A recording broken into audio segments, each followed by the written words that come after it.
Bonjour, la vie est un combat. Chaque matin, tu te réveilles pour aller travailler sous le soleil ardent. Et parfois même le travail que tu fais là, tu ne l'aimes pas.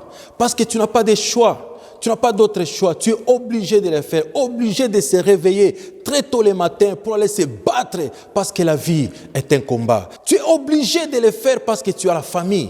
Tu es obligé de le faire parce que tu as les enfants, tu dois payer les Minerval. Tu es obligé de le faire parce que tu as une femme. Tu es obligé de le faire parce que tu es responsable. Tu souffres, mon frère. Et pourtant, dans ta vie, tu as des promesses de Dieu.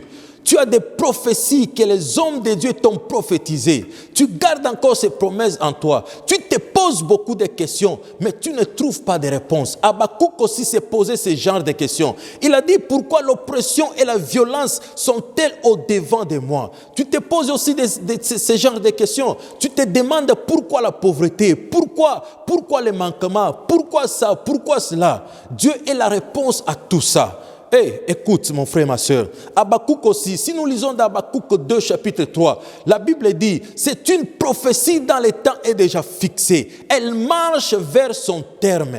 Elle ne mentira pas. Si elle tarde, attends-les. Elle s'accomplira toujours. Mon frère, ma soeur, la Bible nous dit, Dieu n'est pas un homme pour mentir. Moins encore le Fils de l'homme pour se repentir. Ce que Dieu a dit finira par s'accomplir dans ta vie. Ce que Dieu t'a promis, les promesses de Dieu, un jour finiront par s'accomplir dans ta vie. T'inquiète pas, mon frère. Ce n'est qu'une période. Ce n'est qu'une étape. Ça va passer. Tu sais, sur le chemin de ta vie, sur le chemin de la souffrance, de la pauvreté, il y a les gens qui vont t'apprécier. Il y a les gens qui vont t'encourager. Il y a les gens qui vont t'acclamer. Il y a les gens qui vont s'opposer. Il y a les gens qui vont se moquer de toi, de ta condition financière, de ta condition spirituelle. Mais toi, en tant qu'enfant de Dieu, ne t'intéresse pas ce que les gens disent. Parce que les gens parleront toujours. Même si tu fais du bien, même si tu fais du mal, les gens sont là pour parler. Mais toi, en tant qu'enfant de Dieu,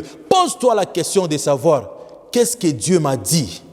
Qu'est-ce que Dieu veut de moi? Si nous lisons dans la Bible, Jérémie chapitre 29, verset 11 à 14, la Bible dit, Dieu dit, je connais les projets que j'ai formés pour toi. Les projets de bonheur et non de malheur. Bien que tu vis les malheurs aujourd'hui, bien que tu passes dans des situations très difficiles, je t'assure que Dieu connaît les projets qu'il a pour toi. Dieu connaît quand il a un temps fixé que ces prophéties-là vont se réaliser dans ta vie. Il y a des temps fixés que toutes les promesses, tu vas accéder dans ta gloire parce que Dieu est fidèle. La Bible dit, Dieu est derrière sa parole pour l'accomplir. Dieu est derrière sa parole et sa parole ne mentira jamais. Mon frère, ma soeur, je sais que tu traverses des moments très compliqués. Je sais que tu te poses beaucoup de questions et tu n'arrives même pas à répondre. Jésus est là.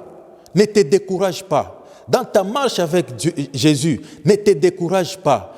Travaille pour Jésus. Sois près de Jésus-Christ et Jésus-Christ va t'aider. Que Dieu te bénisse et